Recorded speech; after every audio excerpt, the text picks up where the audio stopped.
be like giving a complete stranger a shotgun.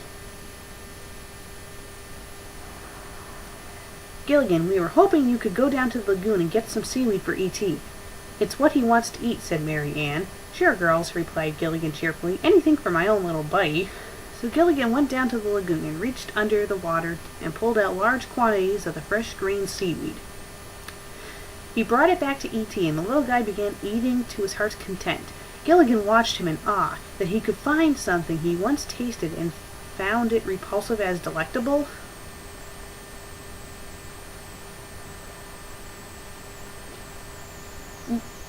What do you mean by this sentence? What does this sentence mean? Gilligan watched him in awe that he could find something he once tasted and found repulsive as delectable? The sentence makes absolutely no sense. I don't get it. Is E.T. supposed to be liking the seaweed, or is he supposed to be hating it? If you're going to write a sentence, have it make sense. Soon the skipper came up to them carrying the radio. Listen to this, he exclaimed excitedly. E.T. and Gilligan listened to the radio as the announcer of the latest newsflash spoke out of it. Following the strange reports of sightings of an unidentified flying object seen glowing in the night skies and leaving brief rainbows in its wake, this just came in. A farmer by the name of Ewan, whatever, McGregor reported hearing strange noises last night as he laid in his bed, and when he woke up, a few of the crops he had just planted were missing. He says he suspects them of being abducted by aliens. Tune in for further reports on the latest first kind of close encounters with extraterrestrials. Gosh, that sounds just like our own E.T. here, exclaimed Gilligan in amazement. E.T. like radio, said E.T. as he picked up the radio and studied it. You do? Well, you can just listen to this, exclaimed Gilligan as he turned it on to one of his favorite stations. You are listening to KC Radio, where we bring all your old classic favorites all the time, said the station announcer. And now here's What a Wonderful World by Louis Armstrong. Oh my god, they actually wrote down the entire song. Most of us know what this song is. You don't need to rewrite it. And no, I'm not singing it. And it is a wonderful world, said the skipper. E.T. want to go home, E.T. wailed. E.T. phone home. Okay, E.T. at this point doesn't even know what a phone is. And why is he going back to simple speech? In the first chapter he was speaking like a genius. Full sentences, and now it's like simple stuff. What the fuck? He's right. You know, Skipper, said Gilligan. He has to go home. All right, Gilligan, let's go see if the professor has thought of a way to contact his ship yet, said the skipper. So the skipper and Gilligan, along with E.T., carrying the items he had collected, went to the professor's hut, where they found him sitting at his desk, with the old rusted transmitter sitting on top of it. He seemed to be deeply concentrated on it. Well, Professor, have you thought of any ideas yet? Asked Gilligan. The professor sighed rather exhaustedly. I'm afraid not. I've been working on this transmitter all day, and I still haven't been able to get through with it. You see, if we could somehow convert the transmitter into sending out signals through the atmosphere, we could probably help out our little friend. E.T. stepped up to the professor's desk and reached up and took a hold of the transmitter. E.T. liked transmitter, he said in fascination as he studied it. You do? Well, you can have it. Geez, they seem awfully generous about giving him anything he wants, said the professor. I hope you'll have better luck with it than I've had. Just then the professor noticed the radio fork and saw E.T. had brought with him. Why, look at these, he said in astonishment. Wow, they are items. Woohoo!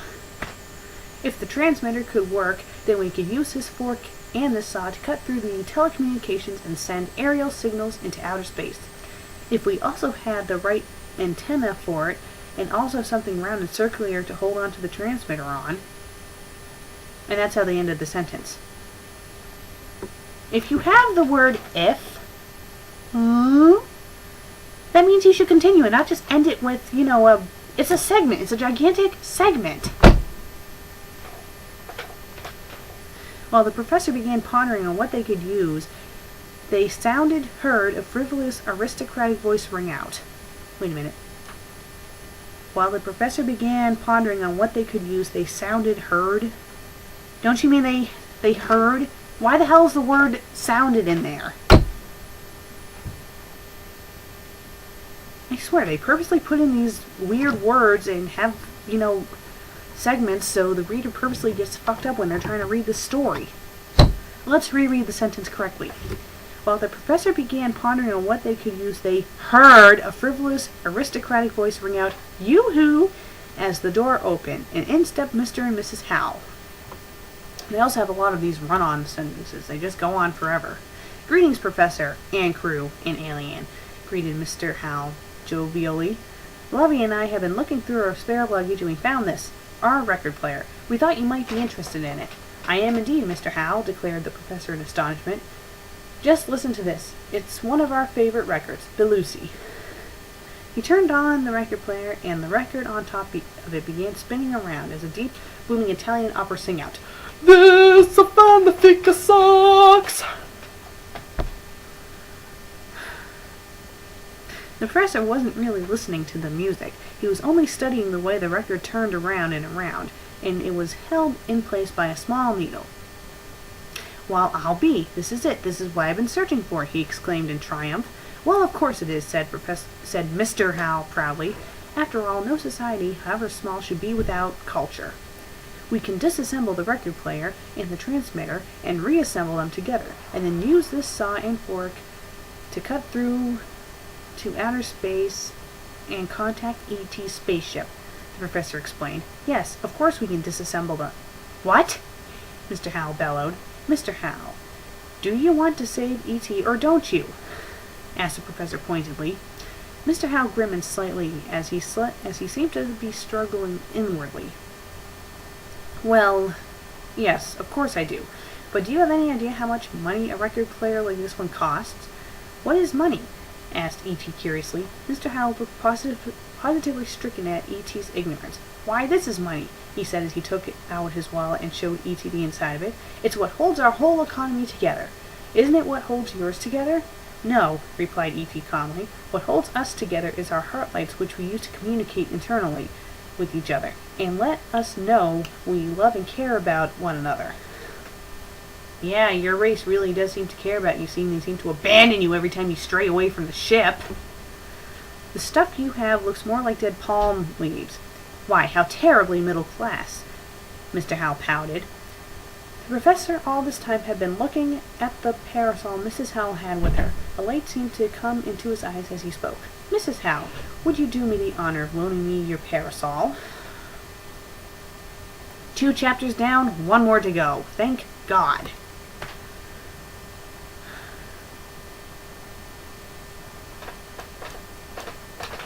Chapter 3. The professor, along with E.T., deconstructed the record player's insides and reassembled them with the transmitter insides, creating a completely new device. He then attached the saw to the record player's needle and stuck a fork up top of it and put Mrs. Howell's parasol in the center of it. When Gilligan climbed to the top of the highest palm tree on the island, carrying it with him, and set it between the palm fronds. "That's good, Gilligan. Now just push the button and turn it on," the professor called up to him. Gilligan did so, and the record on it started turning around, and strange sounds came out of it in unknown alien dialect. While the saw blade scraped against the record and the fork held it in place, while the airwaves floated out from the tip of the antenna made from the parasol and into the atmosphere. Okay. "It works, Professor, it works!" exclaimed Gilligan. "Excellent! You can come on down now, Gilligan," called the professor. Okay, let me guess. Gilligan's going to start climbing down the tree. He's then going to slip, and the skipper's probably going to catch him. Or something like that. So Gilligan began climbing down the giant palm tree. He was halfway down when he suddenly slipped and fell off, only to be caught in the skipper's arms.